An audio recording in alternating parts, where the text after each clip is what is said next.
This is the time of year where a lot of people give up on being healthy and let it all go. I feel bad saying that for you. But it doesn't have to be that way. And Charles D'Angelo is here with some inspiration for you and for all of us. Welcome there, sir. Good to see you. Good to see you. And you're right. You know, Chester was telling us earlier there's going to be some challenging weather later in the week. But even in times of snow in life, people are skiing, having a good time because they have the right philosophy and attitude. And so often, people's weight is directly related to their relationships, to how they feel about life, their general attitude overall. Such a mental thing. Absolutely. When you eat or overeat. I think that when a person's unsatisfied in other parts of their life and they're looking for a miracle, often the miracle is right in front of them. They're just not applying the principles that would bring the changes about. And I oftentimes draw on inspiration from, you know, ancient books, things like, even like the Bible. I mean, there's a great story that, regardless of your religion, of the fish and loaves, where there was 5,000 people that came to hear Jesus talk, and they were listening to him for so long they started getting hungry. Jesus' followers came to him and they're like, these people need to go home. You know, there's just nothing here for them. It's too hot out here. And he's like, no, they need to stay, but find whatever you have and bring it to me. And I think that's a big key, because you need to look around in your life and ask yourself, what do you already have?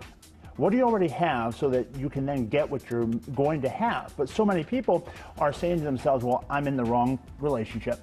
I'm in the wrong job. I am not making as much money as I want. They're not looking for what they already have. You're saying focus on the positives. Well, I would say focus on, I'm a realist. So, you know, I'm not one of these guys that's just say, think positive. I mean, if you don't take action, you're not going to bring about a result. I would say, look for what you have. And in the story, it's really cool because the disciples go out and they find a little boy and he's got 2 fish and 5 loaves of bread, which isn't a lot for 5,000 people. But Jesus takes it, and a child was someone you would never expect to have that stuff. So look for where you don't expect blessings to come from. Look for the things in your life that you might not be thinking the opportunities are there because you're not looking. And Jesus took it and broke it. Big key. Sometimes the challenges in life are the things that make us grow. They're the things that are causing us to go outside of ourselves and to expand.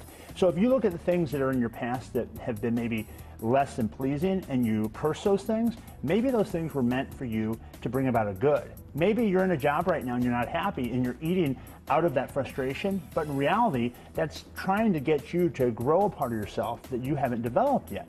So you've got to look at that. And then what happens is, once you go through that challenging time, what happened? When Jesus broke the bread and the fish, it multiplied and it took care of everybody. So I think when you look in your life for things that are blessings in unexpected places, you understand the challenges are meant to make you grow, they're not to break you, and that even in times of life that are seasonally difficult, like the winter time, Chester, sometimes there's people that are having fun because they understand that that's a time of life that's for development. And I think that's what life is all about. And if you can stay focused on that and realize that the challenges are meant to foster growth and development, you'll live a very fulfilling life. So don't be so hard on yourself. Don't be hard on yourself. Be grateful. You know, I have a good friend that she lost both of her parents, and yet she's one of the most positive, optimistic, happy people I've ever been blessed to meet in my life.